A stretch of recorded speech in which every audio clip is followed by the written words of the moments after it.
Welcome to another episode of STO Nation, a production of Park Media. Before I introduce today's guest, don't forget to hit that subscribe button, share, and leave a 5-star review. And if you find this podcast useful in any way and want to pay us the ultimate compliment, head on over to our Patreon page where you can subscribe to be a Classic, Stealth, or Beast Mode subscriber. Before I begin today's episode, please note that there are curse words said in this episode. So if you're with children, now's the time to hit the pause button and resume at a later time when they're not in earshot. With that said, on this episode, Paul and Graham pinned me down and made me do an interview on myself against my will. Okay, I'm just joking. But on a serious note, today I'm the guest on STO Nation. And I really enjoyed our conversation. We laughed a lot, we talked about mods, we talked about our dogs, and I hesitantly don't want to admit this, but I cried a little. I might have cried kind of a lot, but I'll let you be the judge of that.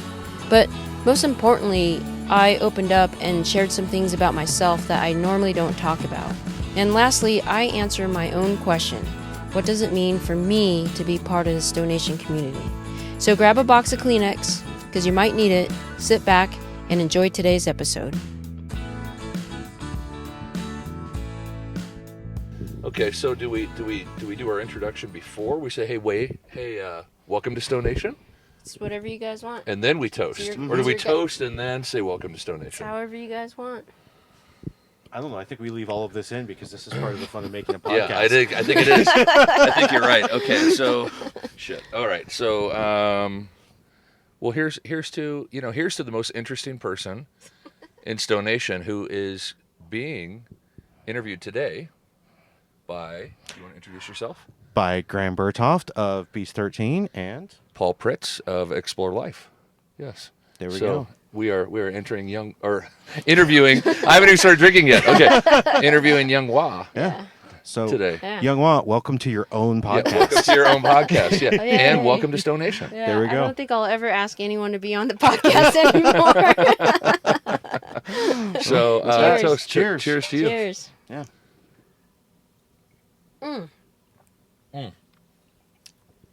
Wow, that was a lot. Holy shit, Paul. Yeah, sorry. Oh my god. Anybody? I don't have hair on Oh my no, chest. I'm still but enjoying Oh, mine. you still enjoying yours? Oh, you didn't down Yeah. it in one? I did. No, I couldn't. Oh, We all. Hey, Young My Wah. mouth's not that big. I mean, I'm full of hot air for Yeah, sure, but my mouth's not quite that big. Yeah. that's what she said. I was waiting. I put it out there. I was just waiting. Oh, man. I was waiting for that. This is no longer a family-friendly podcast. Yes, Yeah. it isn't. Yeah. You're gonna have to post this one as a hey. Go ahead and cover the kids' ears. for this Yeah, Right. earmuffs, an earmuff podcast. Earmuffs. But Oh, yeah. if you want to get to know me, this is it right This here. is it. Yeah. No holds Okay. bar, right? No holds barred. No. Well, yeah. So for those of you that don't know, Graham and I have both been interviewed in a podcast by Young Wah, and one of the things that we've both talked to her about is when are we eventually going to turn the tables on you? Yeah. And so this is it. This was the chance. It was brought about by just the way life works. And so Paul and I are just going to take advantage of it. And yeah, we're going to find out as much as we can about Young Wah. So Take it easy. Do you want to do why don't you start with give the first question? So I guess one of the questions that I have is, you've talked a lot about kind of how you got into van life and whatnot, but really maybe give us a little bit more background than we kind of hear on some of the other podcasts. So how did you really get into van life and then get to where you are now with your STO?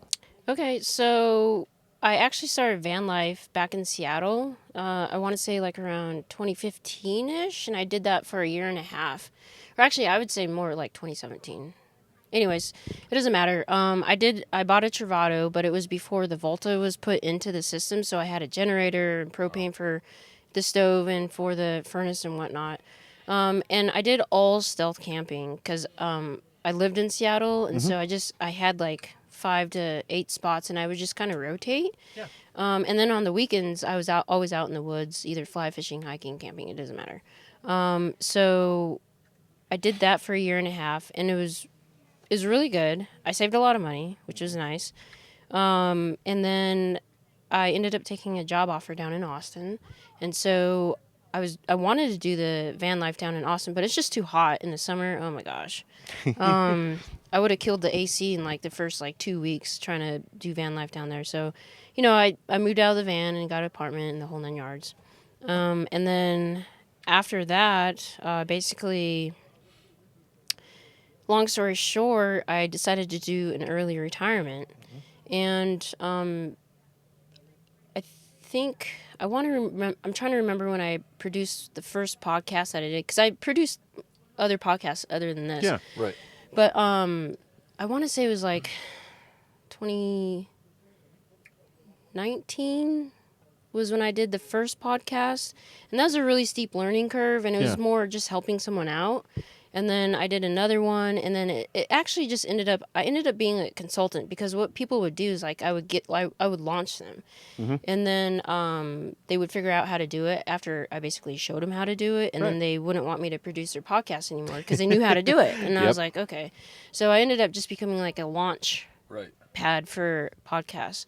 And then 2020 and the pandemic happened, and I was just like, hey, what else could happen in 2020? Like, what else worse can happen? So I was just like, well, let me just call it quits, and I retired because I didn't like my job. And and then I was on the Facebook group like everyone else, and everyone was so kind and so generous, and I was just like, I really want to figure out how to give back to the community. And I was like, well, what are my skills? Like, how can I give back? And I thought, because it hadn't been done before, doing a podcast and be able to actually like bring the community together, and being able to like kind of pseudo meet people, I guess. Yeah. And then being able to, now with the website, being able to help people find stuff in an organized manner, per se, versus like trying to like murder your computer doing the search on Facebook, you know what I mean? Yeah. So, Like those are fun. Yeah.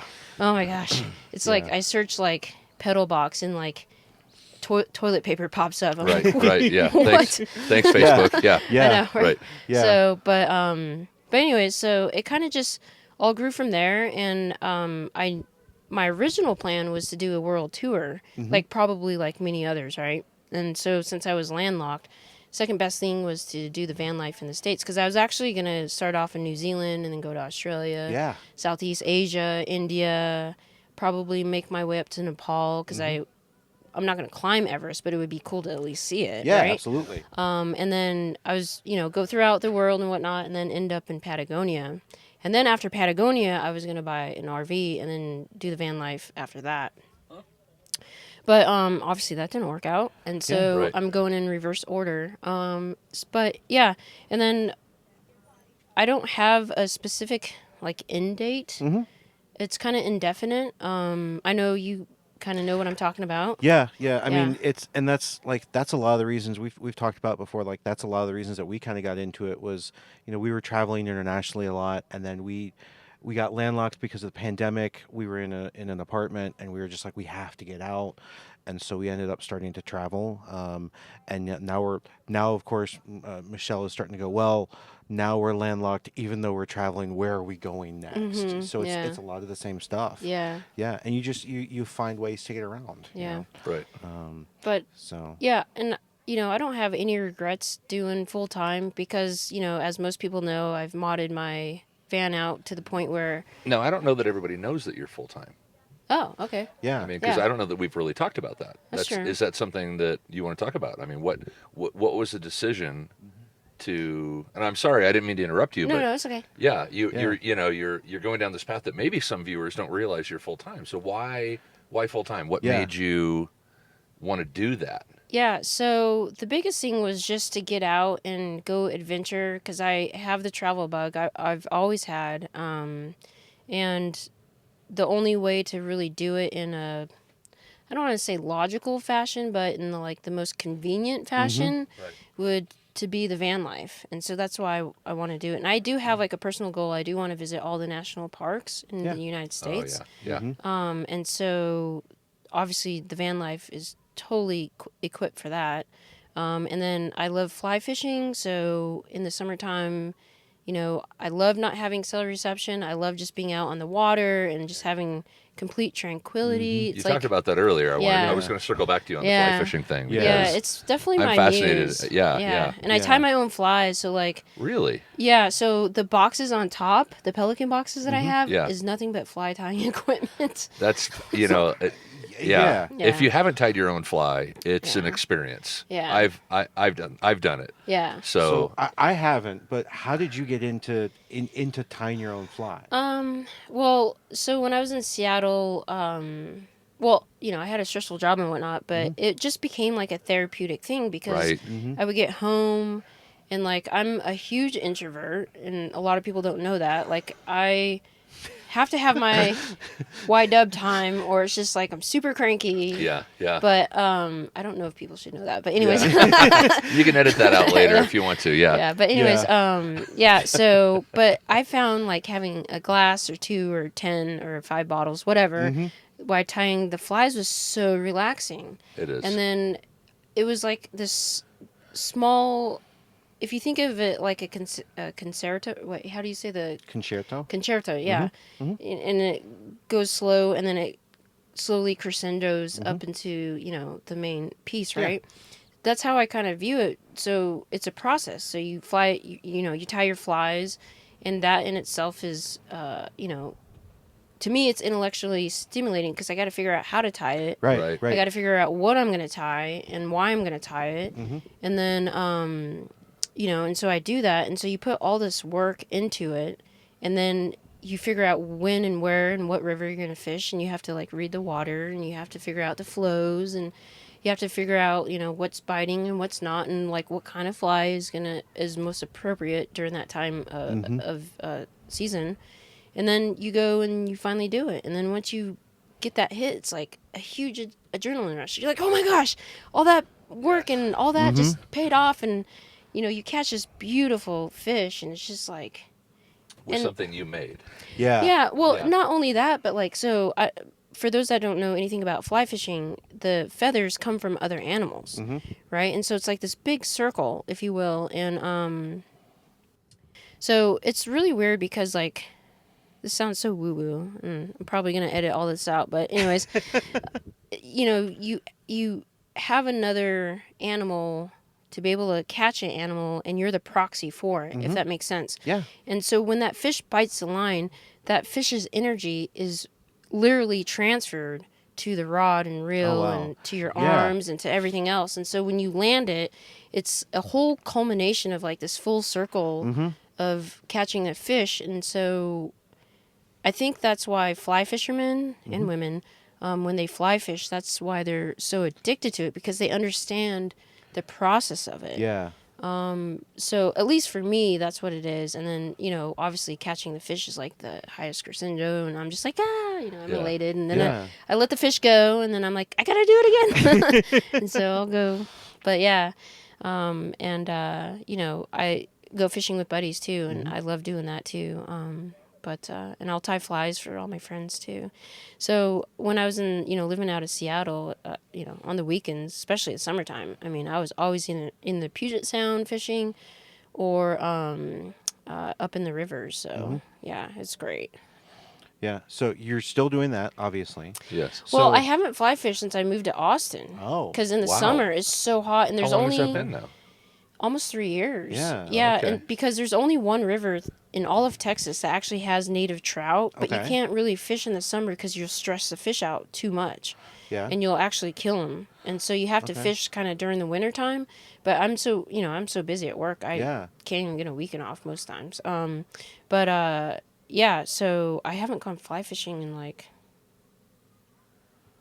I want to say almost over 3 years. That sounds like a challenge, Yeah. Paul. We need That to figure is. out I think- how to get Younghwa. Maybe it's a fly fishing meetup. Yeah. Yeah. We would absolutely, wherever That'd be we are, fun. we would come Yeah. back for that. Absolutely. Yeah. I it's been longer than that since I fly fished. My little brother and I actually took a fly fishing, a fly tying class together. Cool, yeah. And then we went with the class fishing on a big, like week-long camping fishing flight. It was a blast. We did it up in Mammoth Lake. This is years and years ago, but I think it's been a bit longer for me. So I would definitely be game for that. Yeah. And you know what? I'd be interested to know how many, and maybe people can comment on the podcast. How many people would be interested in getting together? How many other people are fly fishers that are part of STO Nation? Yeah. Absolutely. And would they be interested in doing a meetup and fly fishing together? Well, the only person I know of is Jason from Canyon Adventure Vans. Yeah, he's very passionate about Yeah. it. But I know, like, from talking to some other people, like, so for us, it wouldn't even just be the fly fishing. It would be the chance to get out and see parts of the country that we don't normally go to. Yeah. Right. And it's been 20 years since I fly fished. The last time Yeah. I did it was with my grandfather. Yeah. Yeah. And so, but getting the chance to go out and do it and then be with other people, other members of STO Nation especially, Yeah. I Right. think that would be a great thing to be try fun. and do. Yeah. Something fun to do. I might do that. We'll see. Like maybe in Wyoming or Montana. Maybe Yeah. that's a 2022 goal. Yeah. Yeah. Yeah. And then You didn't know you were going to get assigned homework, did you? Yeah. we'll be following up with you on this what later. you don't know is I'm Yes. editing all this out and no one's going to hear Yeah. anything. Yeah. The whole STO Nation is going to be holding you accountable for this Yeah. 2022 life goal. Yes. Just, like I told you before we started this podcast, it's going to be the introduction and then it's going to be the end. Yeah, it is. It is. People are going to see the toast. We're drinking tequila, and it's like, hey, thanks for coming. Yeah. Bye. And thanks for being a guest on your own podcast. Right. Right. Yeah. No. Yeah. But, Oh, that would be good. I'm glad we're not in April because that would be, Yeah. that would be it. what does that sound? Hold on. Oh, the fan? Did you turn that off? I did not. Oh. You can edit this part out. I have the temperature sensor on. Oh, okay. Yeah. So I thought it was your sink going. I was like, No. Yeah, I was It's like, what not. is that? I'm going to open it back Well, up real quick. Hold on. But actually, that's kind of a good thing. So for people who aren't familiar enough with it, We can, if you want to leave this in, that's fine. Yeah. 'Cause So for those of you that don't, we didn't even actually cover this. For those of you that don't know, you're in my van. Yeah, Right. that's right, because of the wind. And Yeah. The wind is picking up. Yeah, you can probably hear it on my microphone just a little bit because I'm sitting Yeah. in front of the window. Yeah. So we've got a nice breeze outside, Mm-hmm. but it's also too much Yeah. breeze to. Yeah. to In do fact, the we had to podcast cancel outside. your podcast a Yeah. couple times because of the wind out in Moab. Yeah, Right. it took, 3 tries, I think, to get it? But Third time was a yeah. charm. Mhm. So there is a on the 2021 and newer, and of course we don't know what's coming on the 20. I Right. think we can assume this is probably on the 2022. I would think so. There is the fans, the Max Airs, have a temperature sensor. Yeah. And you can push a button, and it turns on at 78 degrees, and it starts venting the air. And then when it gets below 78, which has been our goal, this has been our goal all day. Yeah. It's been warm the last few Yeah. days. It has been very Yeah, warm. we are in Sedona, Arizona right now, which we also didn't cover. We're At the meetup, yeah. At the meetup, meetup. the 2021 meetup. So, Well, we were so excited about getting the chance to interview Young Wa that we just forgot all of that. yeah, kinda we did. set Yeah, up we did do like, information. where are we? What are the? Yeah, so people are like, these people have been drinking way more than one shot of tequila. Yes. Okay, for the record, these two gentlemen, I love them to death, but they're so giddy to do this interview that I almost canceled it. That's true. We were really We've excited. been bothering you for 3 days. I've been bothering you about it for 2 weeks. So yeah, but Yeah. it's either way. It's Yeah. great. It is no, good. but the final reason why I decided to do this was just like, one, it's different when you're interviewing, Right. right? Because you have been a guest, so it's different when you're interviewing, right? Yeah. Right. And I felt that I couldn't ask someone else to be on the podcast if I can't do it myself. Yeah. So, yeah. Well, I think that was my argument, wasn't it? Why you're like, no, I don't get to. And I said, well, wait a minute. Fair is Hold on. fair, right? Yeah, fair is fair. fair is fair. But no, it sounded really good at the time, and I may have had a glass of wine or two. So yeah. Yeah. Well, I mean, Michelle and I did have to do a little bit of pre-gaming, just a little bit before ours. Yeah. Yeah. Oh, So, did you? Just a very little. I went in bit. cold turkey. I went in cold turkey to mine. Yeah. I think I was super. I couldn't stop smiling. I was just Yeah. smiling the entire time. But you I was did a great nervous. job, Paul. Well, Yeah, so. it was we fun. were, so we were in front of an audience, so it was a little bit different. Yeah. Oh, but- that's true. And they had Yeah. Q&A. And Yeah, we Yeah. had, but Yeah. no, it's like so. on behalf of STO Nation and Paul and myself, Yeah. thank you so much for agreeing to do this. I know we're kind of mid-podcast, but still, I think we really appreciate it because getting a chance to find out more about you and everything is just really, really cool. Yeah, it's fun. Oh. So I don't know why, but okay, thank you. well, So let's go back to it. yeah, let me ask a quick question. Yeah. So, something so tell us a little bit about you. Like, Yeah. where were you born? Where did you grow up? Like, where'd you go to Okay. school? Tell us a little bit, Yeah. Yeah. Who Again, is you can Young edit Wah? this out later if you don't want to. Yeah. No pressure. We did give, just for the record, we did give full editing privileges. That Yes. is true. Yeah. That is Yes, true. thank So- you for giving that to me. Not like we had a choice, but it sounded really good, right? Yeah, let's do another shot real quick. Yeah. No, I'm serious. Are you serious? Yeah. Oh. Okay. All right, hold on. So- we're gonna take a second here. Here, I We'll do gotcha. that. And So I think whoever's watching the YouTube version is going to get a kick out of this. yeah. And I actually might. So yeah, it makes absolutely. Yeah, Wendell. Telluride. Thank Yeah. you, Wendell. Yeah. Thank you, Wendell. Oh, Yeah. This you stuff probably is can't be good. heard because of the mic, but Oh, thank you, Wendell. This is a Telluride Distilling Company tequila. So shout out to Telluride Distilling Company. Shout out to Wendell. Thank you. yeah. This is actually a really good Yeah, it's it's good. tequila. Yeah. I'm more of a tequila sipper. So, Now you're a shot taker. right, What? right. But, These Yeah, are, Wendell didn't even know that he was going to be a part of this. Yeah. He didn't know he was going to help make this happen. no, Yeah. we didn't.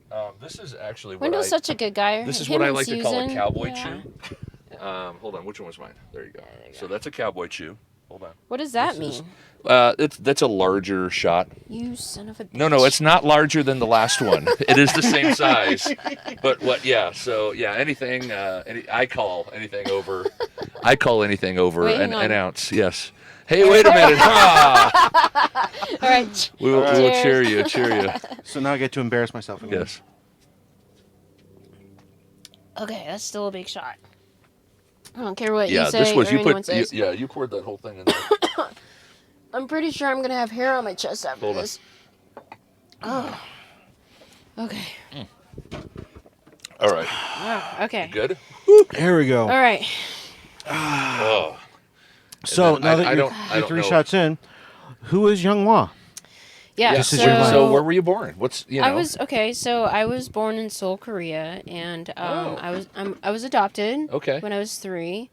And long story short, so I don't know my biological parents because I wasn't born in a hospital. So like I was literally abandoned in Seoul train station. Oh. So it's wow. it's like literally if you just minding your own business going through a train station or an airport, it doesn't matter. It's like you see this little kid, baby, like newborn, with no parents around. And I lucked out because the organization is called WACAP, Washington something Korean adoption program or whatever it's called. The director actually was finishing another adoption, and she's the one that actually found me. So I got caught up in that program. And so I stayed in the foster program in, or the orphanages in Korea for 3 years. And then I actually had heart surgery. And then after the surgery, I was adoptable. So, and then I was adopted and I grew up in Washington and, I went to Washington State University. Go Cougs. Nice. Yeah. So, I went during the, Drew Bledsoe had technically already graduated, but I actually graduated high school with his younger brother, Adam Bledsoe, and his father was actually my favorite teacher in high school. And so his father, Drew Bledsoe's, tequila's kicking in. Yeah, Drew yeah, for sure. Bledsoe's father was actually one of my favorite teachers. And what was ironic about it is that, I'm high school and like whatever, didn't know anything about football, didn't care about football. And Drew Bledsoe's senior year, he actually came down and talked to the class. And, all the guys on the football team, like, Yeah. And I'm just, and, they handed out these cards and he signed it and you could, like, take a picture and stuff. And I had a autographed Drew Bledsoe football card. Mm-hmm. And I was like, I don't need this. And I just threw it at the bottom of my locker and didn't care. And then, So what's that worth today? Nothing, because it's in the garbage somewhere. What would it be worth if you still had it? Oh, I have no idea. You The know? van. Yeah. I mean, with the picture, at least half a van. with Yeah. the picture of me and him with the card, I don't know. I'm not into that kind of stuff, so I have no idea. You guys told me, but Yeah. but anyways, yeah. So so when I went to college, we had Ryan Leaf, who at the time was a good QB, and and then but then kind of after that, like the program fell apart and whatnot. Mm-hmm. But yeah. So anyways, and then yeah, I don't know how far And now back we're here. you want me to go. That's good. I was just That's actually, you know what? That's fascinating. I didn't know that. Did you? I had no idea. No about any of idea. that. Yeah. No. Yeah, And so another fun fact, when I was at WSU, I was a walk-on for the women's basketball team, and I actually made it. No, wait a minute. I'm 5'1".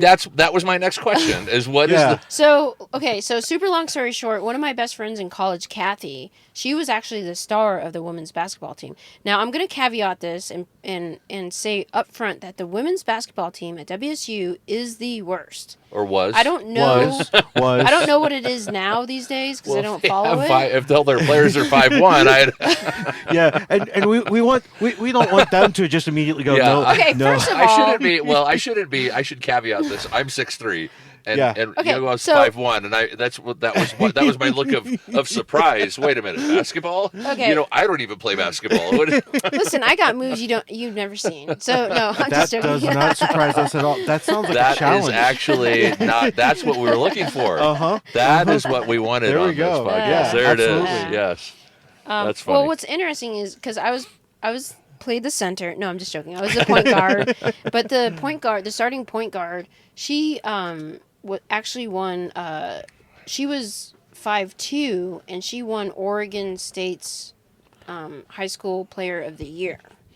So she was 5'2". So my point is that as long as you're quick and you know how to like lead the floor and stuff like that, and you can pass and whatever and dribble, like it really doesn't matter. Because when I was growing up, Spud Webb was my ultimate. Well, other than Michael Jordan, was like my ultimate hero because he was the shortest NBA player at the time that I had ever played, and he could dunk, and I was just like, whoa, who is this dude? So can Youngwa dunk? Yes. That wasn't a I'm no. just joking. What? Well, once the tequila's kicking in, I'm buying it. I'm like, really? Okay, so Let's see it. I mean, this is like 20 plus years ago, but I went on a program that my friend Kathy was on because she had a vertical of like, I want to say it was almost in the 40s. It was at least 38-inch vertical. And so like they found out that with a little strength training, I also had a vertical. And so I ended up having a 36-inch vertical. And so I could touch the backboard. So, yeah, And I could touch the net. So for people that don't know what a Like me. 36-inch vertical is, can you? Yeah. What's So that mean? you take a measuring tape and it's basically like I had hops is basically what it amounted to. So you could spring. You had springs in your legs. Yeah. Yeah. Okay. And so that is you could jump 36 inches high, like vertical, vertically like just straight up and down. without any running effort Exactly, at all. yeah. Okay. So like when I actually ran, like I could touch the backboard. Wow. I could touch the net.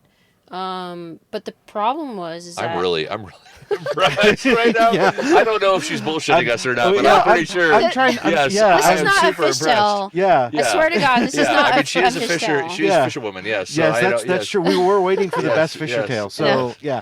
No, but the problem was that I jumped so high that landing became an issue. And so a lot of people that have like, really good verticals, it's the landing part that really injures you. And so that's what happened. Right.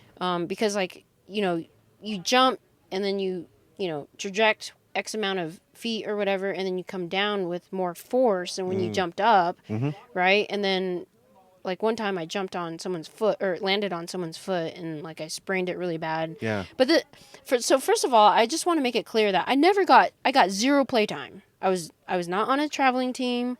I was a person on the home games that sat on the very end Yeah. that always wore like the full jacket uniform because I never played, and I was always like the high fiver. But So you know what? You were on the team, and You were on know, the team. There's, That was there's better than I did. Yeah. there's a select amount of people who were on the team. Yeah. Like I was somewhere in the stands normally with a big brass horn in my face. So Oh. you were on the team. You know. yeah, So, but I mean it. I will say that there was some benefits of being a student athlete because like when the after or excuse me, pre-season when the coaches make their cut. yeah. I don't know if they still do this, but they put out the list of the student athletes for that sport. Yeah. And so when the professors found out I was on the team, I got treated differently. It was, and I'm not even. I'm a nobody on the team. I honestly felt like the coach felt bad for me, and was like, "Okay, we're just gonna let her slide. We'll give her a uniform and we'll just put her on the roster and she's not going to do anything." I think they were just trying to help me out kind of. Anyways, but the professors treated me completely different and it was so weird. And like I had access to the student athlete, gym and cafeteria and like all this stuff like the football players. So like I was pumping weights with like Ryan Leaf and like all this other stuff and it was really weird. But I honestly, I don't want to get into it, but with the different treatment, how student athletes are, treated on campus. But anyways, the point is that I was a walk-on. I had 0 playtime. I wasn't on the traveling team at all. There wasn't even the coach wasn't like, "Hey, how would you feel to be on the traveling team?" There was nothing of that nature. Right. Like, out of like the 18 plus, 18 girls, like I was number 18. So. Yeah. So, but anyways. Still, you walked onto you at 5'2" walked onto a collegiate basketball a Division I basketball team. Yeah. Which I mean, there's a lot of people who wish they even had that experience. Yeah. So, well, good for that's you amazing. for sticking that's it amazing. out. That's yeah. Honestly, my only saving grace is that I could probably drain some J's, and I was a decent passer, and that was it. So. But, I mean, I was, talk about being fit. That was the most fit I've ever been. Yeah. If I could go back in time, I would go back there. I think a lot of us. would. Yes, thank you. Yes. Yeah. Anyway, sorry. I can echo that sentiment. Yes. For sure. But So, how did we get to, if you don't mind me asking, how did we get from there to Seattle? okay, so, I like. Can we recognize the elephant in the room? Oh, Max? Oh yeah. I don't know if he can be seen on I the don't know if he camera. can be seen on camera. Yeah. Sorry. Max is making an appearance. Mad Max has made an appearance. Yes. Oh, he's so sweet. And Yeah. he is the STO Nation dog, I think. No, Yes. Yeah. Kimchi is. Kimchi, okay. Kimchi is For definitely this STO episode, Nation. For this can- episode, Yeah. he is the STO Nation dog. Yeah. And he is a 65-pound Catahoula, Yeah. brown and black Catahoula. He's so and, sweet. He is very sweet. He desperately And wants to know why decided there's that- 3 people in that here. he has sat there long enough without Yeah. getting attention, Yeah. Yeah. and has decided to make his presence known. So, Max, go to your home. Go on. Yeah. Good job, buddy. And he's such a well-trained dog. He is. Yeah. I'm Leave it. impressed. Leave it. Go to your home. He's like, "Aw." Thank you. Yeah. I know. I hate I have doing to go that hide to him. under the bed. He's So Max's home is under the Murphy bed. Yeah. In mine. Oh, He he's- heard his name. He's like, he's "What? over it. What's that, Dad? yeah. What?" I know, right? Yeah. Somebody said my name. I already fed you. You're good. Go to your home. But there's a lot of people who like in their vans, their dog stays, kind of in that garage area. Yeah. Like we've got Riley, who's just a little like 20-pound mutt, Yeah. and so he stays up here. But like for you and yours, where does Kimchi normally stay in your van? Yeah. Yeah, I don't have a crate or anything. So when he's clean, he can be on the bed and he sleeps with me. When nice. he's not clean, like right now, he Uh-huh. sleeps on the floor. But I don't have a crate or anything. Yeah. Since I got that new GSS system, there's like literally no room. Yeah. Yeah. But I have found like with the CSS, when I put the seat up, it creates like this little cubby for him. Yeah. So He'll crawl underneath that. Yeah. So, but I don't crate him or anything. So, for those that don't know, Kimchi, how did you name Kimchi? Okay. I think a lot of us already know the answer to this question. B, what kind of dog is Kimchi? Okay. Size, weight, all Yeah. of that. And then maybe you can put a picture in the podcast. You can put a picture. Okay. Like you can. Yeah. Right now, you can cover us and put a nice Yeah. picture of Kimchi. And those of you who haven't met Kimchi, Kimchi is just a fantastic. Kimchi is awesome. He has Yes. his own Instagram page, which has more followers than me, STO Nation combined. I think. So. No kidding. Wow. Yeah. So so we need to get all those people off the Kimchi page and onto the STO Nation page too. Yeah. So Right. But no. So to answer your question, he's a blue heeler. He actually just turned 1 on the 13th. So we're recording on the May 15th right now. So he just had his 1 year. Yeah. Now old he's birthday. small. He is, because he has a sensitive stomach. So long story short, he doesn't assimilate protein very well. Okay.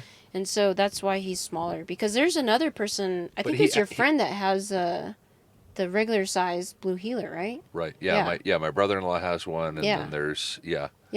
Oh yeah, the other. Yes. Yeah. So Kimchi's Phil. last time You're talking about Phil. Yeah. Yes. Yeah. Yeah. So they're awesome dogs. So Kimchi's a little smaller than, but he thinks he's perfectly. He thinks he's bigger than Max. He thinks he's. Yeah. I mean, Max he is plays like 65 pounds. Yeah, yes, and he jumps over Max and tries to herd him, which is fantastic because they're both herding dogs. They have a lot of fun. Because he had the protein issue when he was younger. He's always been super small, and I took him to puppy classes and puppy daycare. Right. In Austin, and so all the puppies were bigger than him. So he just plays like a bigger dog. Yep. Which I don't really mind because I like it when he sticks up for himself. Yeah. But anyways, so I think the last time we weighed him was when I neutered him, and he was at a whopping 28 pounds. Oh, so wow. I guess he's probably like around 32 to 35 if I had to put money on it. Yeah. Wow. So. And Max and Kimchi, just so you know, they're besties. They are. Yeah. They are besties. Yeah. Yeah. As soon as Kimchi aggravates. It was like it was like a kibble commercial as two dogs just like reunited. Yeah, it's they like, did. oh my gosh. They're like, I haven't seen you since Moab. This is the best. Yeah. It's like, it was where have almost you like been? all of us that haven't seen each other since Moab. Yeah. Yeah, there was a lot of yeah, that. there was more tail wagging. Yeah. It was. A lot of sniffing of butts. Yes. We did. Yeah. We try not to do that in STO Nation. I think it's time Wait, for another you tequila don't know shot. about STO Honestly, Nation. yes. All right, hold on. All right. Oh, we're doing now- another one. We really are doing it again. Oh wow. Oh, okay, here we go. This is Okay. gonna be smaller this time, and then I'm done. Okay. Yes. Yeah, For- sure. just a And little Bridget's gonna do the tequila tasting, so we're doing that. Yeah. I'm just saying. Yeah. Just do regular Yeah, shots. I am. How about I'm that? doing Okay. Yeah. That's Okay. 1 ounce pour. Oh, no. No, that Glass. goes to. Your glass. Oh, sorry. Yes. There we go. Look at that. Everyone gets Y-dub cooties. That's right. Oh yeah, that's true. Okay. You know what? We are all besties, or we wouldn't be doing Yeah, this. this is That's right. true. This is true. No. You guys are like family. I'm just gonna say that up front. We are confident. I'm good with this. Yeah. Okay. All right. All right. Cheers. Cheers. Cheers. There we go. All right.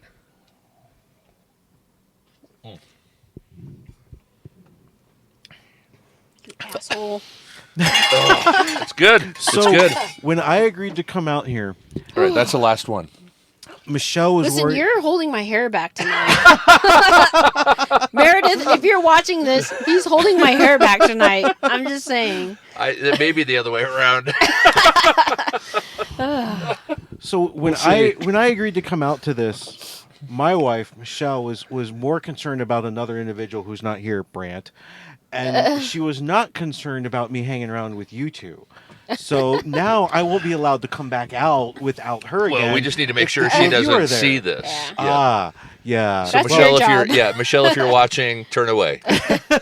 Turn away First a of all, long Michelle, time ago. yeah. a You know I long time love ago. you. I love Graham. Yeah. I don't know what else to say. Well, Kimchi misses Riley. No, probably not, because Yeah. Riley decided to pee on everything in Moab. So Oh, that's right. That's right. yeah. Everything that left Moab had Riley pee on it. I'm sure. I think he's got to christen. He's got to do his job. So. You know what? Well, he's just protecting. Yeah. That's Yeah, all it he's is. marking his Exactly. territory. Yeah. Exactly. Yeah. I mean, That's great. he has competition. There was There was some serious competition there. Yeah. How many well, dogs? Did anybody count the dogs? jeez. I'm fairly certain there were more dogs than We definitely Storyteller had a wolf Bands. pack. It was yes, we did. Nice. Nicely done. Yeah. Appreciate it. Definitely had a wolf pack. Yeah. Well, it was kind of funny too. I know we all kind of remarked on it. Like, as soon as the van started opening up, the dogs were the first ones to go out and say, "Hey, hi, I'm Yeah. here." It wasn't Yeah. even the people. Yeah. Yeah. I don't know. Yeah. Did you guys see Max? Max, every morning I'd let him out and he would go from van to van to van, greeting everybody and just saying, "Hi, good morning, it's me." You know, and, that's and, what Kimchi and did too. I would hear everybody, I was sitting here working in the van. And I would hear everybody say, "Good morning, Max," and I'd see his little butt wiggling, and he's excited. Well, and he then has the cutest little He button does. curly He does. tail. The tail is the Catahoula tails are Yeah, just so awesome. cute. Yeah, they are.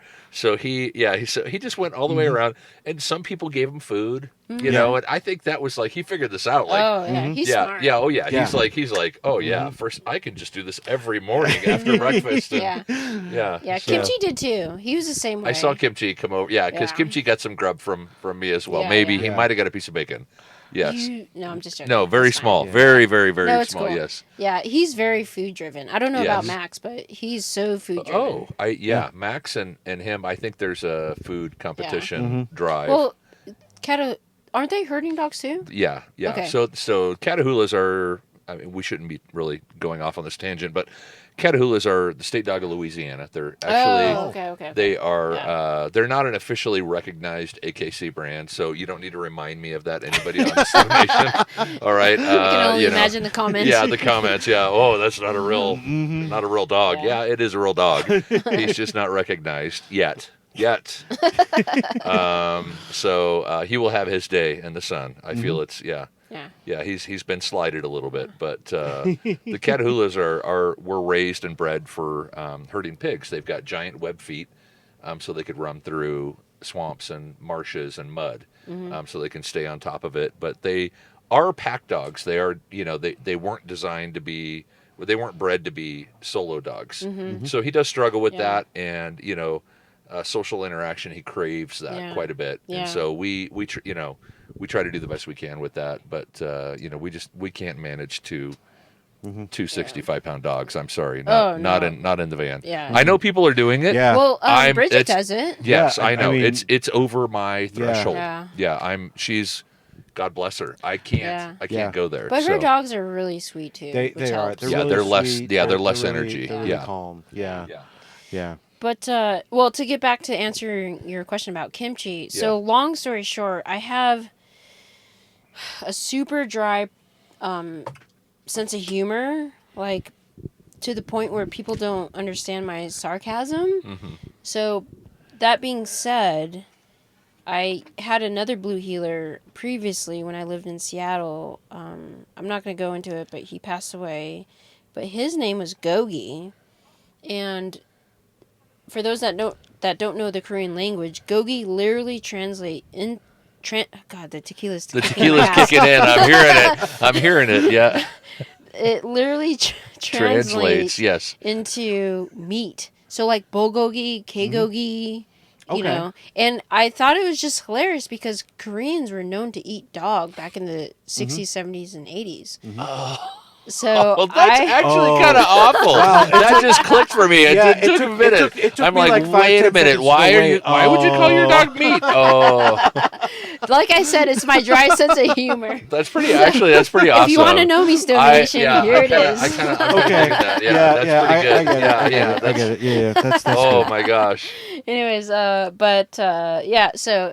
and it's funny because I call myself a Twinkie because I was adopted. So my adopted parents are, I don't know the PC term, but they were white. Yes. So I grew up as culturally, like nature versus nurture kind of thing. I call myself a Twinkie. Yeah. Yellow on the I know. outside. I on grew up the in side. Southern California. Okay, Yes. Okay. Yeah. They called themselves. A lot of my friends called themselves, or their friends called themselves bananas. I prefer Twinkie. Yeah. Look, maybe you can edit Because the this part shelf out. life. Yes. No, I'm not going to edit this part out. The this shelf is- life on a Yeah. Twinkie is phenomenal. That's me. true. Yeah. That's true. That's true. That's Yeah. very true. Yeah. Yeah. It's like what is the shelf life now? I don't think they figured it out. It's right? actually an urban myth that the shelf life of a Twinkie is like 20 whatever years. It's actually only like 6 months, but anyways. Yeah, I don't know about everybody else. At I least have the ones had that are some- made now. I bet you the ones that were made when we were kids. That's true. Oh yeah, we were Yeah. probably You could probably eating- still eat one of Yeah. those. Well, wasn't it like for a long time and someone on Before the internet can FDA got correct me, involved, yeah. But wasn't it for a long time you could go to the old Twinkie factory and they still had the filling like in the pipes and you could go and actually drink the filling out of the No, pipes? I didn't know that. I've never heard that. I'm pretty sure That's I heard crazy that. talk. Wow. Well, I mean, it is coming from me, and we've already discussed the fact I'm from Ohio, so that's not a surprise. That's. But I I'm would pretty never sure I in a heard million that. years. Yeah, I can't even imagine. I don't. I mean, there's nothing about a Twinkie that you eat that is natural. Yeah. That is. For That's sure. true. Everything is So, super artificial. Yeah. Yeah. Yeah. Well, Anyways. That was a weird transition. God bless the Twinkie. Yes, thank you. Yes. Only the tequila would make us talk About Twinkies. How did we get in? How did we get into Twinkie talk? I got to steer this back to Youngwall. I'm not gonna edit anything. Yes, out you of are. this. Yes, you are. You know what? I'm gonna go back. I'm taking the wheel. I'm taking the wheel. I'm gonna go back and edit this, and I'm just gonna laugh my ass off. Yeah, you should edit this tomorrow so Paul and I can do it. Like, can watch over your shoulder and go, no, Yeah. keep that. Yeah, I mean, See? for those of you that don't, I mean, look at what have we done? 3 shots, like. Well, I also drank before this, so. Okay. Yeah. Well, yeah, you did. You were trying to loosen up a little bit. I Yeah. was good. I was drinking water all day. Yeah, I've been on water all day as well. Yeah. For those of you that can't see off camera, there is half a bottle of tequila gone at this point. There is. Yeah. Fact. So there were So- three cowboy chews. Does as that I like mean we to have a call them, life yes. goal to kill the bottle by the end of the podcast? Oh gosh, no. I hate you, Graham. Yeah, that's. Yeah, you'll be holding my hair too, Graham. Yes.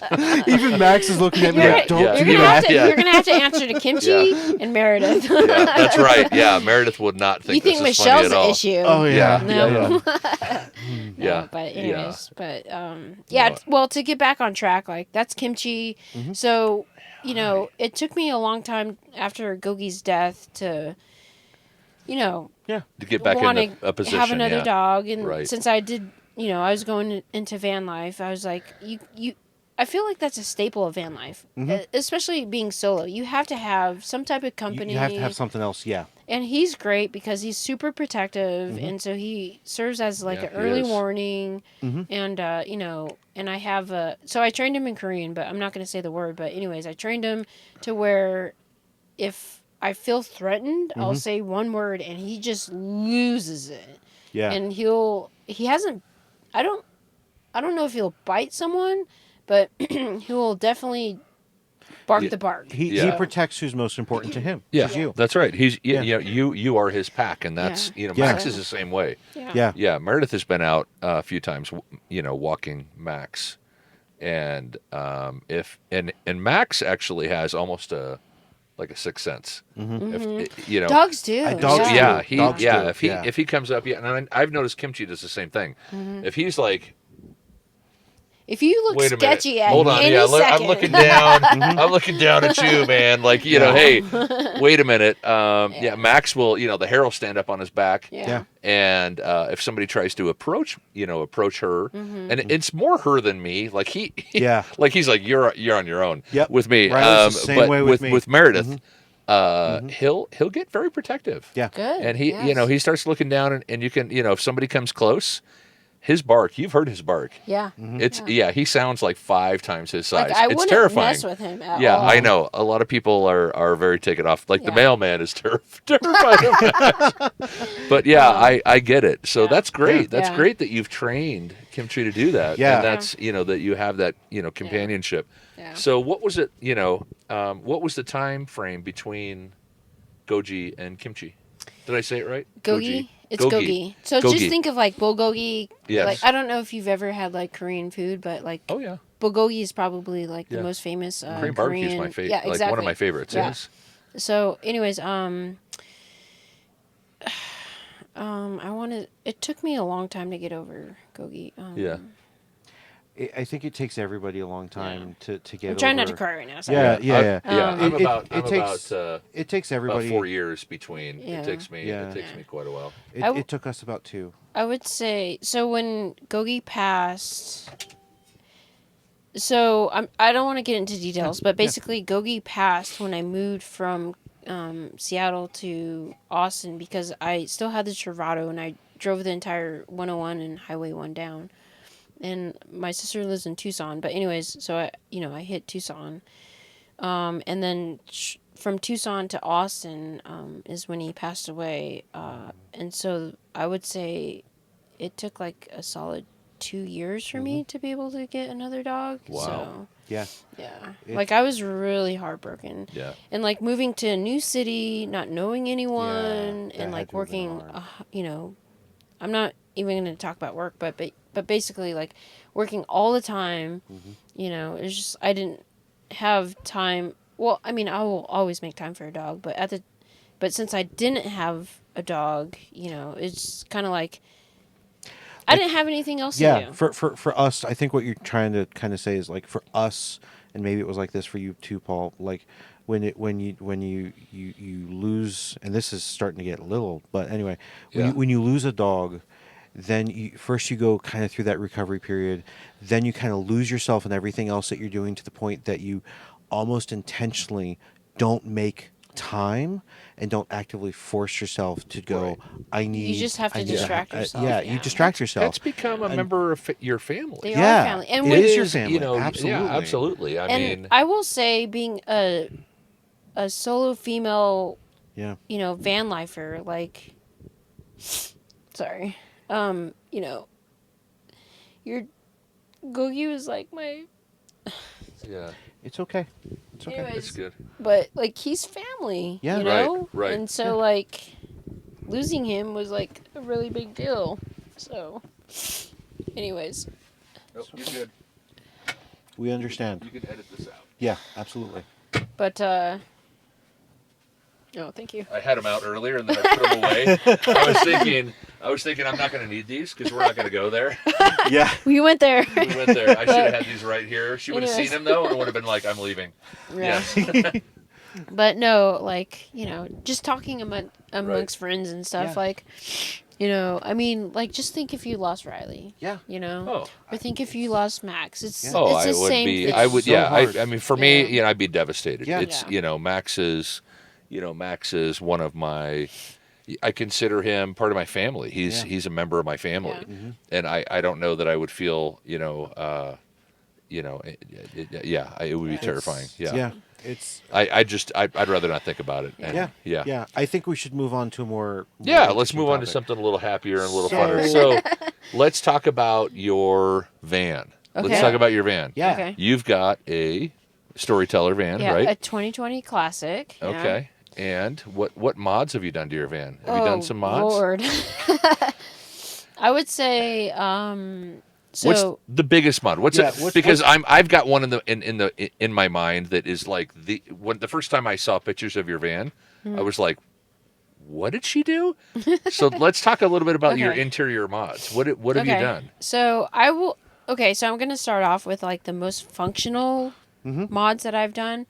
So the first one off the top of my head is I got the Agile suspension kit, the Right. RIP, Oh yeah, because I remember. So I love it. I Yeah. picked up the van in Tucson and I drove it back to Austin. And so if anyone has driven from Tucson to El Paso, they know exactly what I'm talking about. Absolutely. So that was really scary, actually. So I would say the Agile suspension was like the one that I use every day. So just real quick, if you don't mind me asking, I haven't made that trip, and a lot of people probably haven't.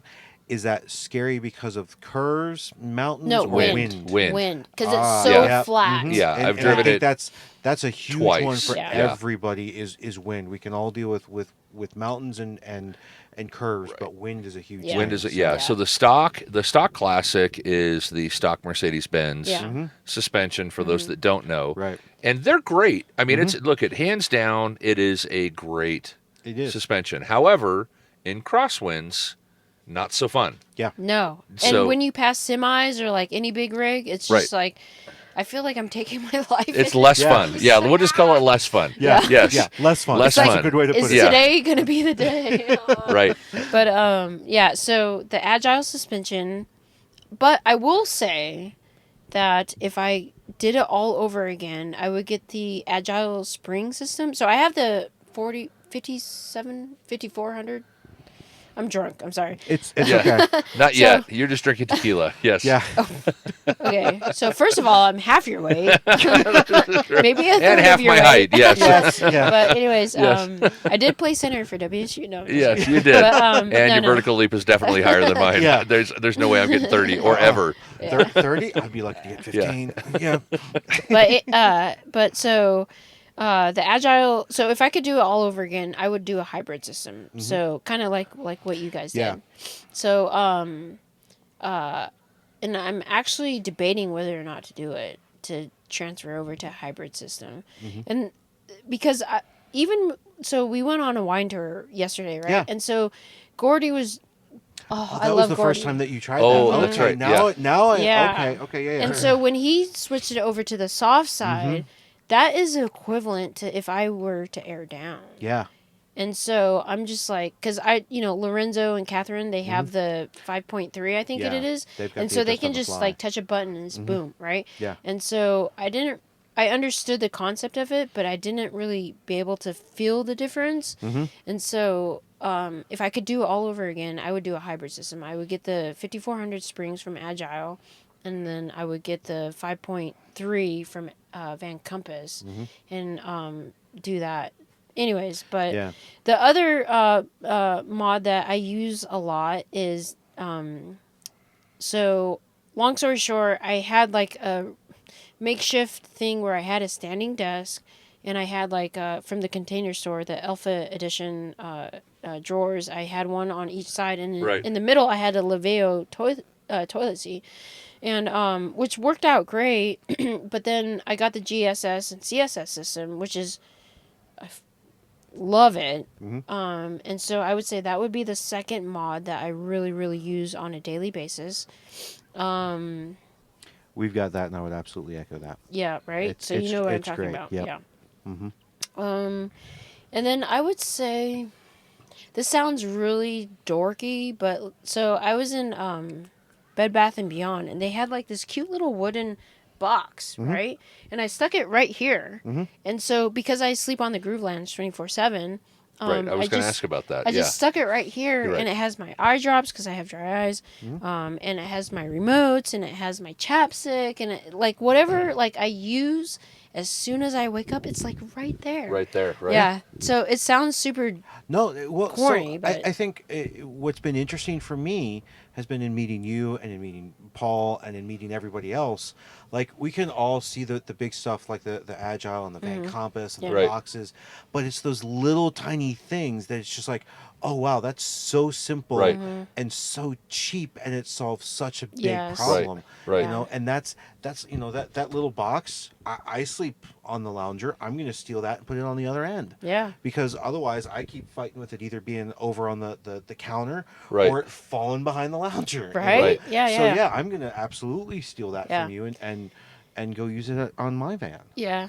And I would say the other thing that I use on a day-to-day basis is that you get it off of Amazon, and it's on the STO Nation website, but it's the Anything Keeper.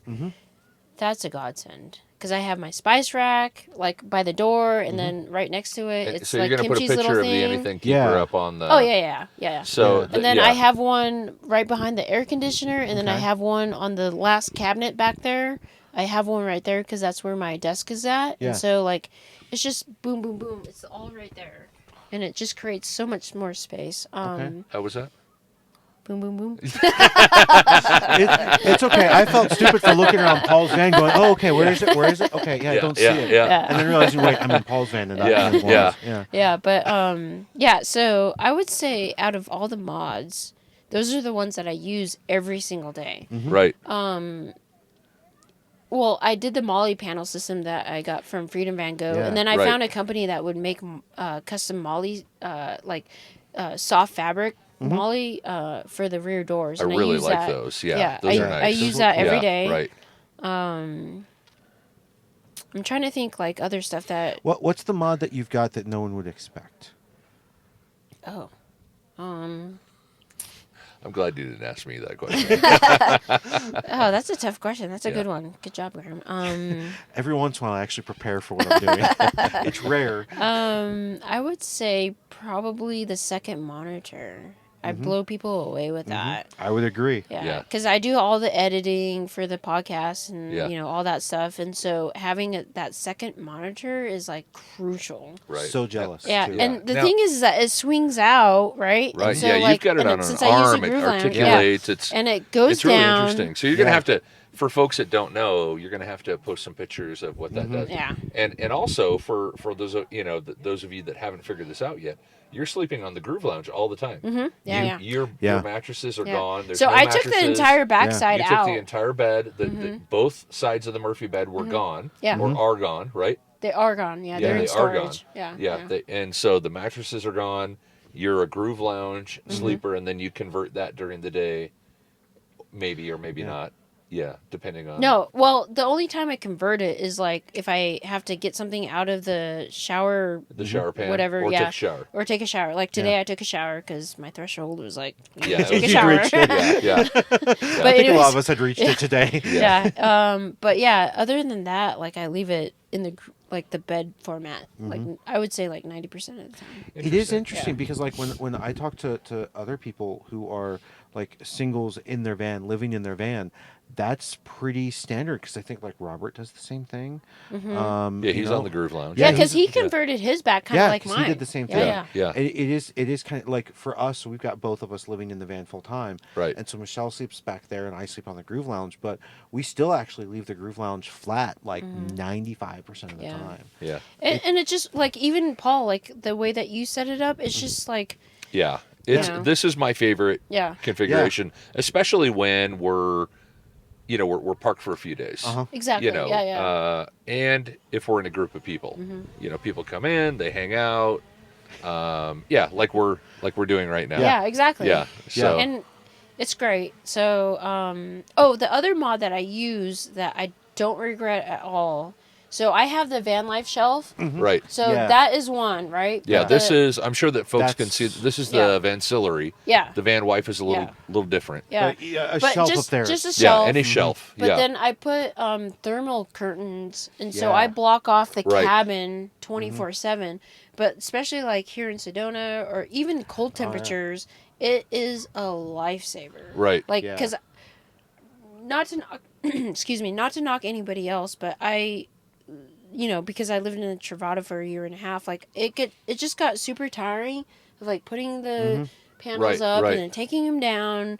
But Turning there's the seats. And, Yeah. Yeah. but I will say it does create a lot more space, which I really do miss. But Yeah. the panels, especially in the heat, yeah. oh Yeah, my makes- gosh. yeah, And yeah. the AC doesn't have to work as hard, and like it Right. just works out, and Yeah. it's just me. But I do think like if I had someone else in the van with me, I would do like this setup that you have Yeah. now. But Yeah, this is my preferred Yeah. configuration Yeah. when I camp and I park. I mean, I haven't moved the van since Monday. Yeah. Since I parked Monday. yeah. What are we, Saturday today? Yep.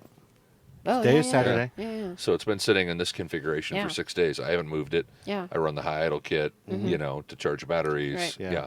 And for So- those of you who don't have one, a high idle kit is Game changer. Please do that as soon as you can. Yeah. You will be blown Yep. away. If you by don't how much have, you yeah, need. if you Yeah. don't have it, Yeah. if you didn't get the beast, you don't have the high idle kit. Yeah. Yeah. Highly. I have recommend. the high idle kit for God bless Lorenzo. He Yeah. installed it for Yeah, me. yeah. I saw the video. Yes. But anyways, ever Yeah. since then, it's a complete game changer. Yeah, it is. Complete game Yeah. changer. So to put it into perspective for those of you who don't have one, so like I flew in. I'm running a stealth from a guy named Pete. So here in first of Sedona. all, I just want to say I love you because like when you told me that you're gonna fly out from Florida into Flagstaff and rent. First of all, you found a stealth for rent.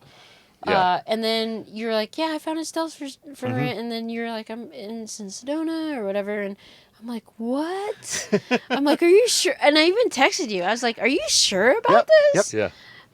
It just like, it melts my heart. It's been worth every minute. It's been a great trip. It's been a great van. Highly recommend the guy that I'm renting it from. Outdoorsy, right? Yeah, I went through Outdoorsy. It's Pete, who is a new member of the forum and hopefully a we new got to STO meet Nation him. member. Yeah, so he hi, Pete. actually stopped by the meetup. Yeah, he came by and, Yeah, and we he talked had, to you for like 45 minutes, I think. Super great Yeah. guy. Yeah, we Yeah. had for those of you that don't know, we're at the again we're We're at 27, 26, 27, 28 storyteller vans Yeah. here. this Yeah. weekend. Had a great time. Yeah. You know, so. But and so to Pete was kind a of super cool guy. Yeah, so to kind of circle back to it though, his stealth does not have a high idle kit, which is fine. Yeah.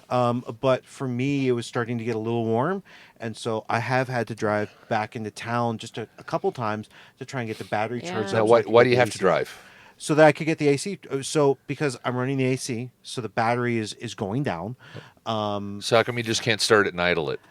Well, I can. I know the But- answers to these questions, but So yes. no, it's Yes. fair. So for those of you who you can start the van and you can sit there and you can keep the pedal down and try and hold it at or above 1500 RPM. Why is that important? That's important because that's the way you get the second alternator to kick Yeah. in. So it You have charges to have the a charges charger. minimum the Volta battery. 1500 Exactly. volts. And so the high idle 1500 kit does RPM. what? It does that for you. Yeah. Yes. Yes. So You just push a button. yeah, you just push a Well, button. you push have your- a you push beast, your- you son of a bitch. Yes, Yeah, we have Yeah. a super beast. Yes. Thank you. The Yeah. beastly of beasts. Yeah. So I mean, yeah. So we have gotten. There's so much on that thing that honestly, it's just like, oh wait, I can do this.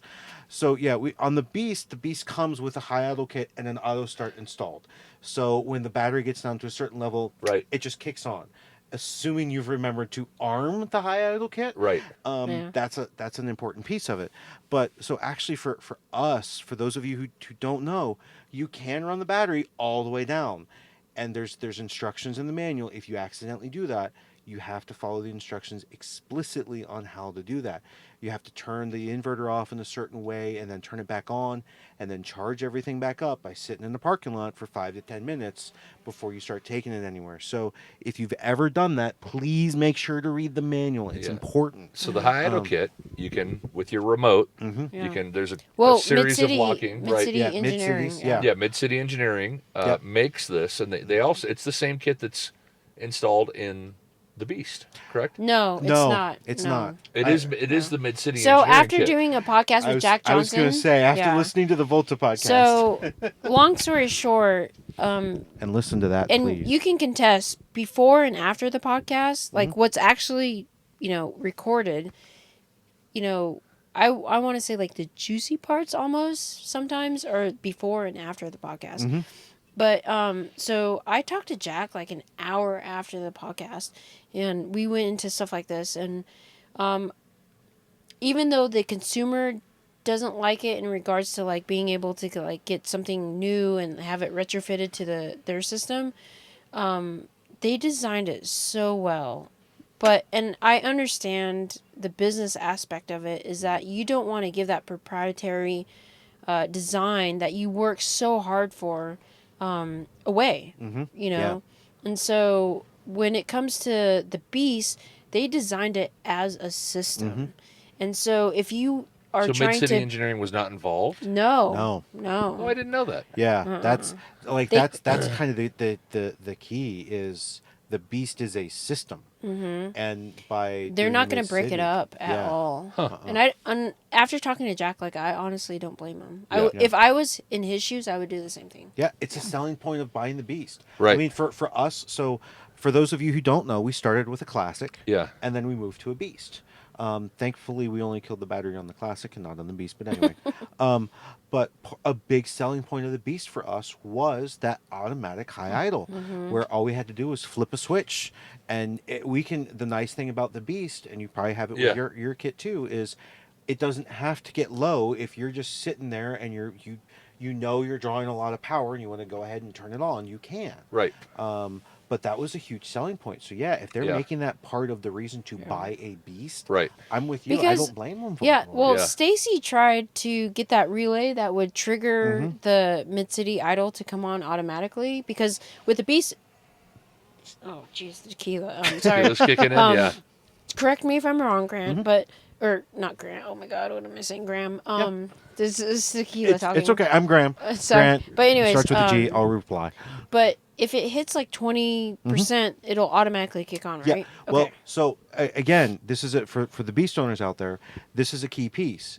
You have to have it armed. Hmm. If it's not armed, and if it's not armed, Right. it will continue to draw Okay. down. Okay. Right. And it will. So we actually did have it kill everything because we didn't have it armed and we didn't realize that we'd flip the switch we hadn't flipped the switch on the power, so we didn't actually have power coming on. Okay. So it is actually, for it to work, you have to flip the switch. Okay. Now, sidebar, one of the secret ways that we discovered we can accidentally cause it to turn on is we installed LED aftermarket lamps, not the whole head unit, just the bulbs.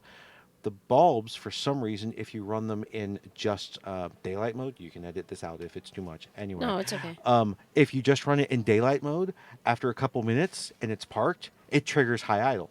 Oh, really? Because yeah, it's something about the way that the system is reading that draw that it thinks the battery has gone down and it triggers high idle. We discovered that when we were putting them in. We were Jack, don't listen to this. Yeah, Yeah. please don't. We were at the shop in Seattle. Shout out to the shop, and we were putting it in. And so I start the van to go, all right, the lights are on. And all of a sudden, vroom, I'm like, whoa, Really? whoa. Wow. What okay. happened? Right. Yeah. Right. So turn off the lights, goes away. Well, actually, it didn't go away. I take that back. I had to turn the vehicle off, turn the lights so that it's always on, so the daylights aren't triggered. Yeah. And then that's how you get around it. So it's a Oh, weird little thing okay. about the Beast. So for those of you who have a Beast, please make sure that you understand that system, because if you don't, you'll either run the battery down or you'll accidentally trigger it. No, yeah, I saw somebody put something up recently that was, if you pop the high beams on, it will activate the high idle. I have not had that occur. So if it's armed and you pull the high beams on, that it'll activate the high idle, which is kind of tied in It might to what be. you were talking It about. might be, I yeah. don't know Yeah. how that works. I'm Well, super happy with the, yeah. like I said, I've got the Mid-City, I've got the high idle kit. So I can start it from my phone anywhere in the world. I've got the drone module installed. that's which is game I changer. don't have for the Beast. I can tell the temperature inside of the vehicle with the drone module.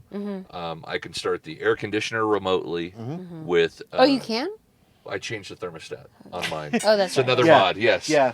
So I can check. I'm gonna have to We- make we- a exclusive we extra need to go channel through just that. for Yes, you. We have to be careful when we're talking with Paul, because Yeah. we never know what mod he's What going to mod? bring Yeah, up that the I rest of us try. haven't I've done yet. actually stopped posting about them for about a month now, maybe more. What? Yes. Don't do that. So Well, yeah. we know what that means. It was- in another month he's going to post them all, and we're all just No, gonna go, no. there's so I'm many that we you know have to what? do." There's some people, and thank you. There are other people that are on the group that are really doing a lot of stuff, and they're really, and I'm Yeah. like, this is great. I'm Yeah. excited.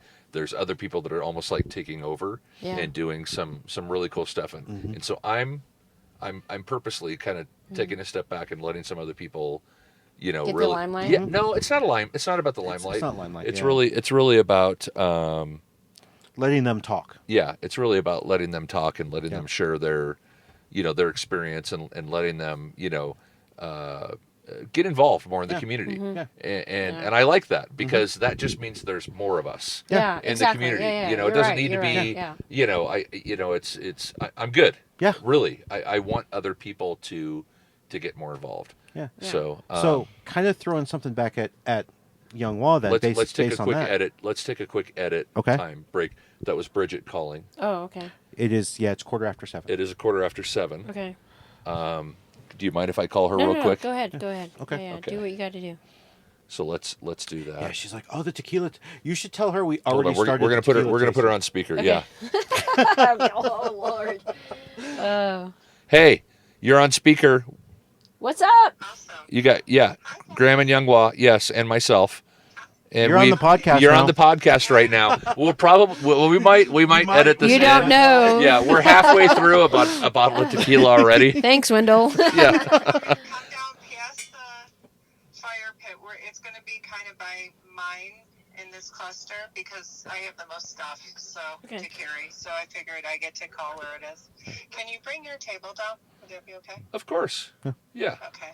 Yeah. And then, did you connect with Brant before he got here about the ice thing? I did, but he said he already passed the last stop for ice. Yeah, so he should be back now. He is. Yeah. He was flying his drone because was- So yeah, was I- that him? I heard him flying his drone over the top of the van a few minutes ago. I don't know. I hope it didn't pick up on the audio on the podcast, but if it did, whatever. I'm just setting up a little snacky board for people. beautiful. But Oh. She's setting up a little, yeah. Hey, do you need cheese, meat, anything like that? Are you good? so you got meat. I like meat. I have lots of cheeses. Wow, but we're gonna edit that part out. We are. No, we're We're not. definitely- No, we're not. We're definitely gonna edit that part out, Bridget. That's No, we're Bridget not. O'Hare. Yes, we're gonna give you. She lives in lives in Scottsdale. I Yes. didn't use any adjective before I said it. You know you didn't. You didn't. There you Sorry. Yeah, you're talking with people that have already gone through a half bottle of tequila, Yeah. so we're ahead of you. Hey, you're missing the good stuff. I know. Well, Wendell stuff is good stuff. Yeah. Hey, window stuff is not bad. Mm-hmm. Yeah, I'm feeling. Well, I'll tell you in the morning how good window stuff is. I picked up extra headache medicine. I was a little concerned. Glasses and glasses. Yeah. Okay. So I All right. have those. So hey, I just wanted to. Shot glasses, and if you want a chair, bring a chair. I have a shot glass. I'll have to wash it. But other than that, we're good. You don't need to wash it. What are you talking about? I'm teasing. No, Yeah, alcohol it's got to. kills everything. Yeah, it does. That's what I've been telling myself for days now. Yeah. So, all right. We're going down, Peter. We're gonna wrap up and we'll be there in a little bit. Okay. Yeah. Okay. All right. Thanks, Bridget. Okay. Yeah, Bye. Before I start, Oh, good. So just in so No, she wasn't talking to me. She yeah, was talking to somebody so just else. in case we do leave this in. Yeah, we're not going to leave this in. For those of you, I who, am. You're laughing your ass off at this one. But for those of you, I who- like meat. for, What for was those, that? Yeah. You know Sorry, I have Bridget. to leave that you in. can't. No. Bridget, I love This you. part you'll edit out. This part you'll edit I out. am Bridget, not. we love you. We're not.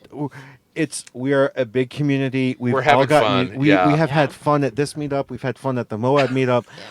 Everybody shows up and just has a ball. Yeah. And so, if you get a chance to make it to a meetup, please come. Please just come to enjoy yourself. It's a lot about seeing the vans, but it's really about the community. So I'm gonna tie this in so that Younghwa actually can't edit it out. Yeah. You son of a. I know. I Here's the deal. planned this. I wouldn't have laughed. I wouldn't have said anything if I didn't make eye contact with you. Because I looked at them all. Can we laugh I about looked at her, she's like, she looks at me like, oh shit, did she just say it? And I'm like, I got tequila in me. It's coming out. It's Yeah. okay. Yep. So, Younghwa, you helped create. Let me rephrase. STO Nation as a group has come together in large part because of all the amazing work that you and the team behind you have done to put together the podcast. Those of you who haven't seen the website, it is fantastic as well. So, what is your vision for STO Nation? Yeah, what's your like Yeah. 2-year plan for STO Yeah. Nation? Where do you want this to go? Oh, yeah, I went there. Yeah. I'm sorry. We should have asked Thanks, that Paul. before. No, the it's tequila. okay. So those so it's kind of hard with a podcast because you don't know when someone's gonna pick it up. Right. Pick it up. God, the tequila.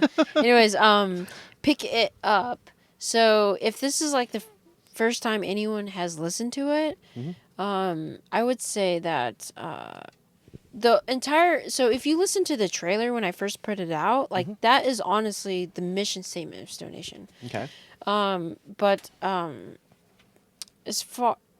so what I really love doing is not only giving back to the community, but because I have the website and all that, like I really like talking to the vendors, being able to help the community out in a monetary way, right, with discounts and coupon codes and blah blah blah.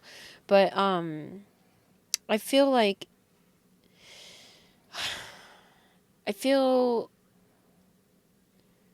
I really want to. The number one goal of STO Nation is to bring the community together, right? And so in any avenue that I can approach it at, I'm gonna do. So like with vendors, with people, with like outsiders, because even like here at Sedona, we have non-STO lifers or not STO lifers, but STO people. Non-storyteller people. We've got, I think, about 5 to 7 RVs that are here. And I personally welcome, and I know the majority of the people welcome. Yeah, them I as opened well. it up. I didn't. Yeah. I mean, I specifically put this out there. Hey, and in fact, we had a guy come yesterday that Yeah. heard about it and wanted to just see I- see the I've- product. He hadn't Yeah. been able to see one. I've got a friend in Austin that I had kind of done the same thing of, hey, if you're, I know it's a long drive, but if you're interested, come on out to get a Right. chance to see a bunch of them in one place. Yeah. Well, I think Jimmy, I was talking to him earlier, and he actually articulated it really well, because if you're a part of the storyteller community, you go through like these processes of filtration. And so once you reach the end of it and you're Yeah. part of the STO community, like, you're already part of the family. So, I mean, to go back to answer your question, like, I don't know where I'm going to be in 2 years. Because of the growth that I've had in just the last 2 months, Right. 2.5 months has been ridiculous. So as long as I can keep to my sole intent of creating STO Nation, I don't think that will ever guide me wrong. And that's literally my grounding rod. So I don't know where I'm going to be at in 2 years, to be honest.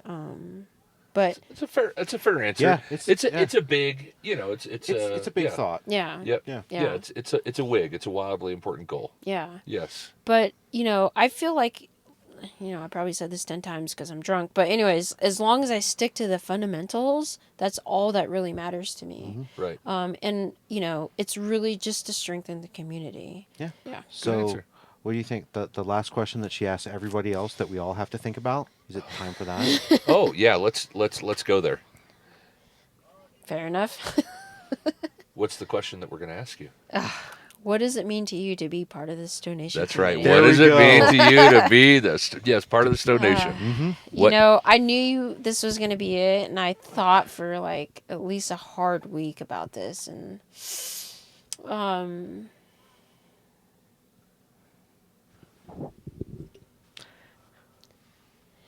oh, thank you. I see it coming.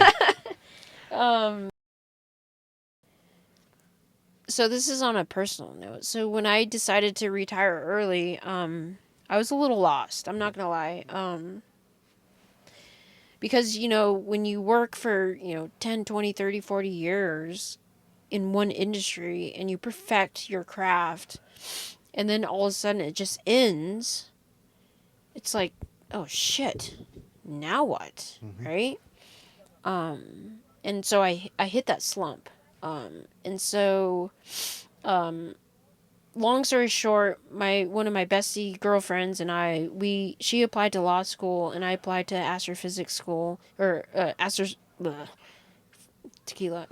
astrophysics program, and we both got accepted. But now that STO Nation is on a roll, I don't know if I'm gonna accept it. But the point is that when I retired early, I hit like an existential crisis, basically, and I didn't know what I was going to do with my life. And I was like, and like what we talked about earlier, it's like, how can I give back to the community? And so I had podcast skills, obviously. And so I was like, well, I'm just going to start a podcast. But the thing that I've learned after talking to God knows how many people is that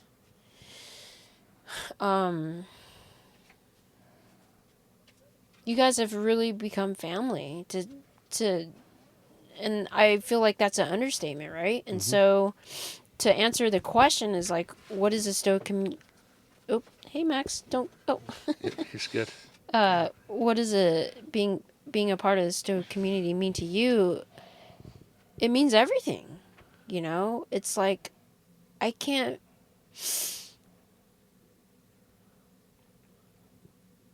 sorry. I can't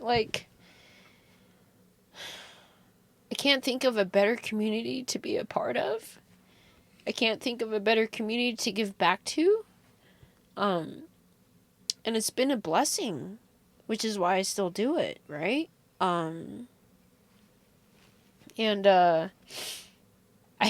It's so ridiculous because I had like this entire speech that I was going to do, and I was like, I promised myself I wouldn't cry and blah, blah, blah, blah. But like... And then Paul pulled out the box of Kleenex, yes. But, I mean, I I will never be able to articulate the way that I'm feeling right now, but Yeah. the community is so different, and it starts from like Jeffrey to Andrew to like Captain Morgan to Right. everyone, Right. you know, in corporate down, and it's just like, and you know, well, so I did a podcast with Joe and Kate, right, the Russos, and you know, I had mentioned like in the beginning I felt lonely and stuff like that, and Joe was like, hey, like we felt the same way basically, but we Yeah. built our community, and that's the thing, is that it's a community Right. as much as like, and it's family, really. Community really means family. And so it just warms my heart to know that I'm helping other people, and so it just motivates me more. Right. And so being a part of this community, I feel extremely tequila. I feel Tequila. Yeah, that should be the warm-up song That for should this be whole Lorenzo. podcast. I just feel so blessed that I'm a part of it, and I can play a role regardless of how minor or major. It doesn't matter, as long as I can play a role in it and help someone. And even if it's not a part like of the podcast or like whatever I do, like if you or anybody else like texts me or calls me and says, hey, I need help, I will be there for them. Right. And so that's the thing with community, right? Right. It's like, Yeah. if you take it as a synonym, Synonym. Synonym. Thank you. Yes. Synonym. I feel embarrassed Yes. right now, but anyways, thank you, Aaron. But Yeah. anyways, it really, community equals a family. I thought this. I don't know if I'm going to ask this question anymore. So I'll But- be honest. I think for one, at least on behalf of myself and my wife and the dog and the van, and you know, as many people as I can to echo it.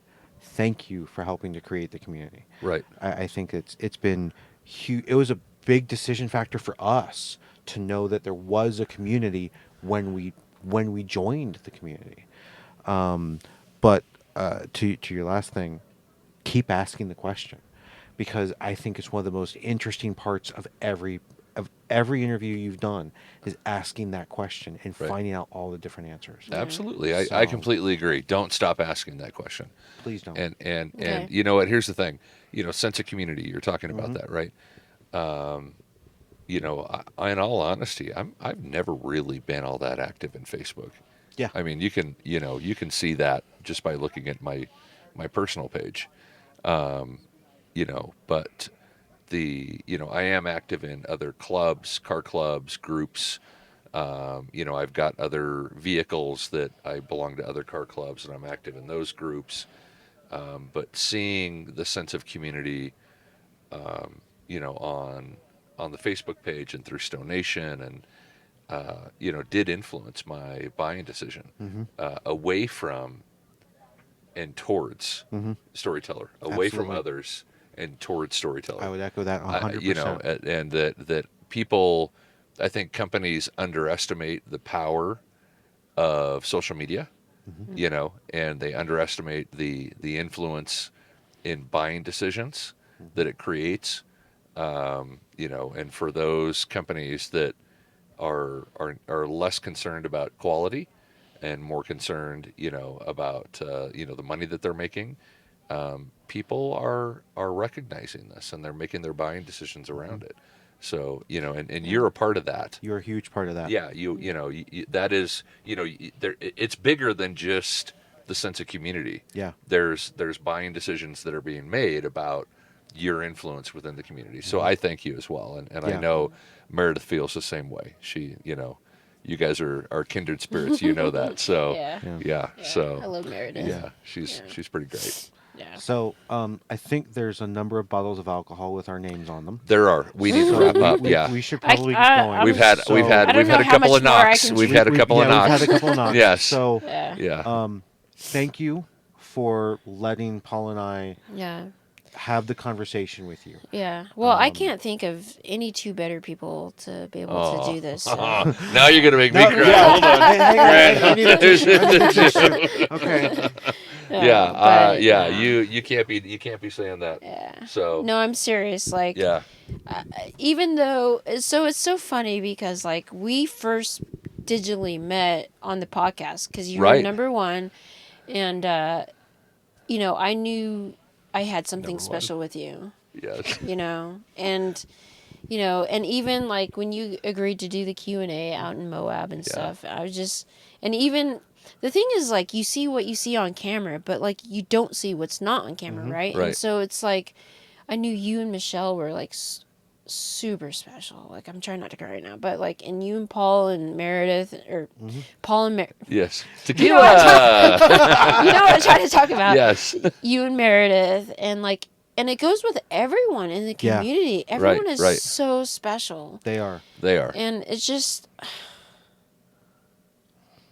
we feel the same way you do, and I think Yeah. that's what makes part of this community what it is. And you can edit this part out if you want to, but I think that we are, as humans, attracted to others that want to give back to the community and want nothing in return. Yeah. I honestly, I mean, this Sedona meetup, how many vendors showed up? one. Yeah, but he didn't. I'd Yeah, barely it even was. count him as a vendor. Yeah, he was only acting was- as a vendor if someone went over and asked him, asked a him question. something. Otherwise, they would just This be was for fun. really about, and again, there were people I invited, but only just to come and hang out. Yeah. I didn't, this is about, for me, the sense of community, the sense of overlanding. For me, and you guys know this, overlanding to me is a big part of my life. The outdoors are a big part of my life. This is a vehicle, and it's like I've said, I'm just a tool, So these. I'm gonna steal that line, by the way. That's gonna be in the line of notes. and we're All admits attracted he's a tool. to, exactly. So, and what I'm saying is, what I'm trying to get back to is, we're drawn to those other like-minded individuals, and and it was fun to see, 27 families out here in Sedona this weekend that were like-minded individuals that are all here, that that are all part of that community, and they feel part of that community, and they want to give back. They weren't just about, I don't know that there was anybody here just about themselves. No, there wasn't, and that's they're hey, do you need ice? Yeah. What can I make you dinner? do you have enough of this? Yeah, that's been the amazing piece about being part of this community. Right. Is that I've never been in a group of such different people. Like, we all come from such different backgrounds, Right. we're at such different parts of our lives. Yeah. But the moment you walk up to a van and you say, "Hi, I'm so and so," and you ask a question, the doors pop open, they jump up, everybody jumps up. And it's just like, Right. yeah, what do you need to know? What have I got? How can that I help don't? you? Yeah. Yeah, it's so amazing. Right. We didn't have it here, I think just because of timing and the way it worked out. But you had already left. But Moab, I think it was that Friday or Saturday morning, we did an open house of all the vans. That was like 3 to 4 hours of everybody wandering around in the heat, just looking at the vans and just talking, and it was fantastic. You just don't see that in other communities, and just the openness and that willingness to just talk about what's going on. I would say in retrospect that one of the special traits of STO Nation is that it transcends what's going on in the current world. Absolutely. Right. So there hasn't been that's one true. Good point. time where I talked to you or anyone else about politics, about COVID, about whatever. Yeah. It literally just transcends everything. Yep. You know? So I have had a couple of those conversations, but what's been great is it's all been a conversation. Nobody is here to argue about anything. We're all here to talk vans. We're here to talk outdoors. We're here to talk where can we camp, what can we do, all this other stuff. If those other conversations come up, they just remain conversations. Yeah, I You think know? that, And that's been what's fantastic. The only colors that have been represented here are yellow, orange, and red. Agreed. Yeah. Which are the stripes on the storytellers. Absolutely. It's been it's there's no Unless blue you're in and a red. stealth and it's gray. This is true. Yes. Yeah. Sorry. But same difference. Yeah. Fair It's point.